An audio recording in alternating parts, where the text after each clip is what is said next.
வரலாற்றில் இன்று ஜனவரி 6, 1803 ஆங்கில கிழக்கிந்திய கம்பெனி டெல்லி, ஆக்ரா மற்றும் புரூச் போன்ற இந்திய நகரங்களை கைப்பற்றிய நாள் இன்று.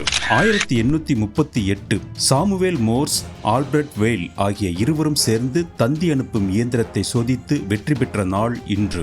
1907 குழந்தைகள் கல்வியில் புதிய முறையை கொண்டு வந்த மரியா மாண்டிசரி தனது முதல் மாண்டிசரி பள்ளியை ரோமில் திறந்த நாள் இன்று.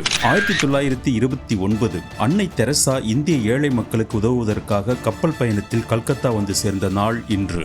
1930 ஆஸ்திரேலியா கிரிக்கெட் ஜாம்பவான் டான் பிராட்மேன் சிட்னியில் நடந்த நியூ சவுத் வேல்ஸுக்கு எதிரான ஆட்டத்தில் ஆட்டமிழக்காமல் 452 ரன்களை 415 நிமிடங்களில் எடுத்து உலக சாதனை புரிந்த நாள் இன்று.